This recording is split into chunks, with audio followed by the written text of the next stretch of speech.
On a dit Luigi, c'est ça? Oui. Les salariés de l'association Un hôpital pour les enfants, aidés par les dizaines de bénévoles, peuvent intervenir dans les chambres ou accueillir les enfants à l'espace ado où ils trouvent de quoi s'occuper. L'objectif est simple. Nous, on intervient auprès de l'enfant, donc on essaye d'observer, de prendre en compte ses besoins, ses attentes dans un premier temps en tant qu'enfant, avec le côté imaginaire, le besoin de jouer, de s'exprimer. Par contre, donc nous, on n'a pas de formation dans le domaine du soin, donc on demande, l'une des grandes règles de l'association, c'est de ne pas demander à l'enfant les raisons de son hospitalisation. Heureusement qu'ils sont là pour justement égayer le quotidien des enfants malades. Les filles peuvent aussi aller dans les chambres pour jouer avec les enfants. Quand on ne peut pas sortir comme Jeanne, Carole est venue jouer avec nous 3/4 d'heure, 1 heure la semaine dernière. Donc déjà, ça fait une autre présence autre que les parents ou les enfants, enfin la fratrie ou la famille, les amis. Ils sont très, très gentils. Déjà, c'est super cool qu'ils puissent venir nous voir. L'association a vu le jour en 1993. C'est un médecin qui a eu cette idée en constatant que les journées des petits malades étaient interminables. Mais les plus anciens bénévoles se souviennent des difficultés qu'ils ont eu à s'intégrer dans le service. Les soignants étaient un peu réticents au départ, jusqu'au moment où ils se sont rendus compte de l'impact positif de ces interventions auprès des enfants.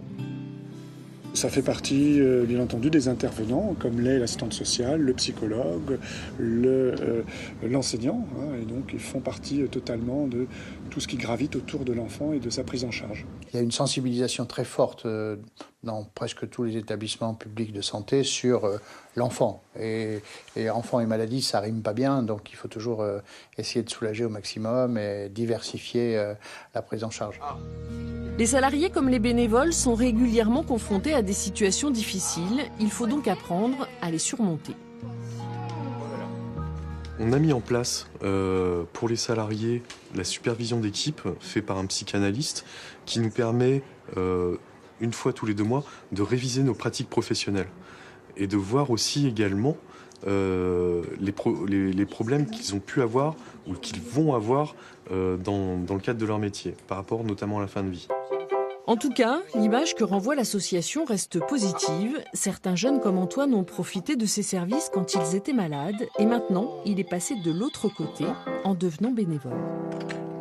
Une fois que j'ai rencontré ces jeunes-là, quelque part, moi, ça me rassure de voir que quand même on peut obtenir des sourires même dans ces cadres-là.